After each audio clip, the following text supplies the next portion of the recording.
बघा तर आज मी तुम्हाला ठेचा बनवून दाखवणार आहे। बघा, मिरच्या घेतल्यात चांगल्या निवडून, कोथिंबीर घेतली, लसूण घेतला। आता हे सर्व काही भाजून घेणार आहे आधी। बघा तर तवा गरम नाही, चपात्या लाटून घेतलेल्या आहेत आधी। आता मिरच्या टाकून घेणार आहे।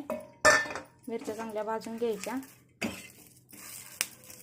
बघा तर अशा मिरच्या भाजून घ्यायच्या आधी, म्हणजे कच्चा खरडा लागत नाही। आणि मग लसूण टाकून घ्यायचं। बघा तर असा लसूण लालसर भाजून घ्यायचा आधी। नंतर भाजलेल्या मिरच्या टाकून घ्यायच्या, कोथिंबीर टाकून घ्यायची। सर्व काही मिक्स करून चांगलं भाजून घ्यायचं। बघा तर सर्व भाजले, आता हे काढून घेणार आहे।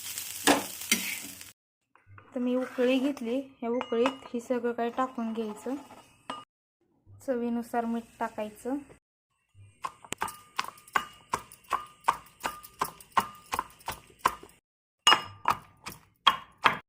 बघा तर लय बारीक नाही ठेचा करायचा, अर्ध बोबडाच असा वाटून घ्यायचा। ठेचा वाटून झाला, आता थोडंसं तेल टाकायचं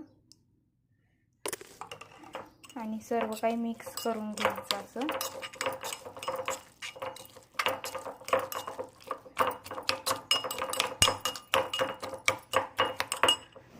झालाय ठेचा तयार।